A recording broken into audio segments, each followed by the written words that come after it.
It's now been 1 year since my ACL reconstruction and since making this video. So I'm going to tell you the things no one will tell you, the things I wish I did, and the easy mistakes you need to avoid in your ACL rehab. I'm now performing better than I ever have, so if you've done your ACL or a similar injury, this video is for you. The first thing I'm going to talk about is range of motion, and this is especially important at the start of your rehab. It's always talked about a lot to get extension as soon as possible, and that's true. When you're lying down, sitting down, anywhere, especially when you're sleeping, don't have a pillow underneath your knee. You can, but have your knee straight as you can, because in your sleep especially, you're not moving as much, and it can get like rigid, it can get stuck, and it feels stuck. And when you do this at the start of your rehab, it'll make it much harder later on. So when I was sleeping, I had like 10 pillows. I had like 4 here and 6 under my ankle, and it was sort of like this. So I had ice on top and below when I was laying in bed, and it was sort of like that. So just get it straight. Once you have that extension and it's almost fully straight, you can flex that quad's woken up, then focus on flexion at the same time. This is bending your knee, and this will become a lot easier when you get to move around. So getting on that stationary bike, keep moving. That blood flow is crucial for healing, and this is something a lot of people overlook. Once the swelling's down, and you should get it down ASAP with ice and everything, then start getting that blood flow, because blood is healing. It's bringing nutrients and healing the knee. But this is only useful if you're eating good food. It's very easy to have bad food. You're constantly sorry for yourself. You're like, oh, my knee hurts so bad, let me just have some chocolate. That's very easy to do. But if you do have good food, you will notice your rehab is much higher quality. You can get back faster, and it's a lot more enjoyable in the long run. This is only possible if you prepare and have a schedule. This is the next thing I'm talking about. Having a schedule recently has made my rehab so much easier to plan everything and see where I'm going to be in the future. Also setting goals. So early in the rehab, and even for the rest of your life, it's so good to have a schedule that you stick to, day to day, week to week, what you're eating. It just makes it a whole lot easier when you're tracking things, because you can't improve something until you measure it and track it.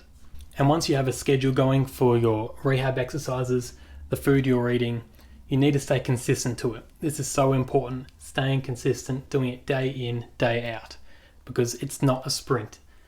ACL rehab is a marathon, and you just need to be patient. Once you're at about the 3-month mark, you'll start going to the gym, and I'll talk about that in this video. You'll be under the barbell, you'll be doing deadlifts, you'll feel like a normal person again. You won't be doing all these goofy rehab exercises. This is something I neglected. I wish I did more of. So if you're in the mid stage, don't neglect the gym. Progressively overload, keep getting stronger, keep getting bigger, and keep getting more confident in your knee. Another thing that helped me was just getting outside, getting in the sun, smiling, getting in the sun in the morning especially, lifts your whole mood. It just makes everything better. When you have that positive outlook, you will become more positive, and your body even reacts to that. Think what happens up here shows. If you think you're going to have the worst rehab, it's going to be so painful, you're going to be sorry for yourself. You're going to be down in the dumps. But if you're actually uplifting about yourself, of course it's great to have support around you. I want you to have lots of positive people around you. But you, yourself, you have to bring that upon yourself to be willing to give this your all, willing to be positive about it. But all of this won't matter unless you get your sleep right. After surgery, it's easy to have really bad sleep because of the pain and just medications. But really try, actually try.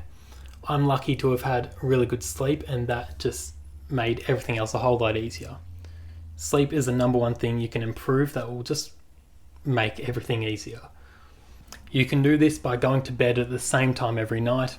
I go to bed at 10, wake up at 7, get off your phone at least an hour before bed. I get off mine at 8:30. And a bonus point is to eat your last meal a bit earlier, because the medications they give you can really mess up everything. Remember to take laxatives as well. They actually saved my life, just like one a day, because it can give you constipation. But when you have your dinner earlier, you'll digest it easier, you'll have a better sleep in turn. If you do most of these things, and even at a basic level, which I believe that you can get rid of your knee pain, you can become more confident, and you can get back to a level better than you were before. So the past 12 months has actually been quite enjoyable. I'm glad I did my ACL, as bad as that sounds, because I wouldn't have all this knowledge. I'm glad where I am now, and the knowledge that I've got, I can actually give to people and it helps them. So I hope it's helped you. I'm excited to see where the next 12 months takes me and beyond that. Whether you're an athlete or just trying to get back to daily life, if you found this video useful, then subscribe and comment your journey.